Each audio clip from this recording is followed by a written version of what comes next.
So I would like to take this time to essentially talk about New World's PVE, as well as its overall potential in the whole expanse of MMORPGs and overall gaming in general. You see, New World holds a niche in a way where it houses a Dark Souls type of combat system within an expansive world that's incredibly detailed and at the same time very well made. It is absolutely aesthetically beautiful in every regard. It is quite amazing of a feat for such a game to be even created in that level of quality. I do have to say, the servers and the overall connection definitely need a little bit of touch-ups, but this is a closed beta after all, so expectations are definitely not as high as if it would be an actual full-on release. The PvE content, though, in this game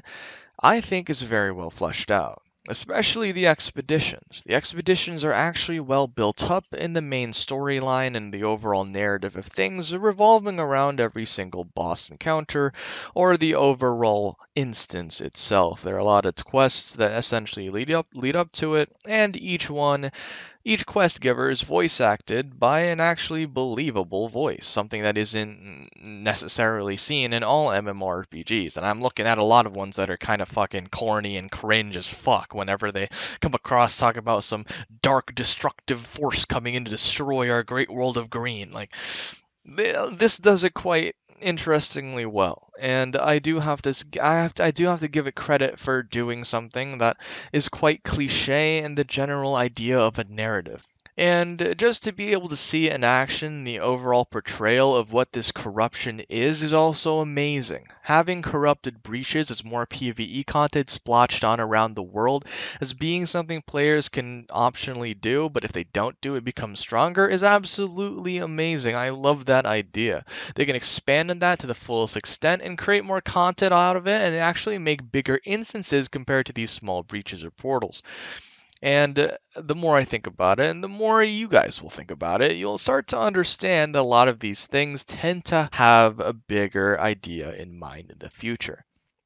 And in time, I can only hope to see an even bigger corrupted breach, or hell, even one massive corrupted expedition based off how many corrupted breaches have essentially went past the cap in terms of time limit. However,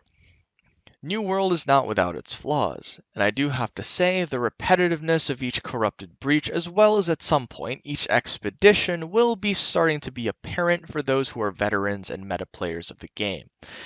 But one must not merely feel like this game will not go anywhere and is too boring for them to play, because there are also a lot of different aspects that kind of supplement the PvE grind, such as the crafting, which is also very well implemented, as well as the overall idea of exploring the goddamn world.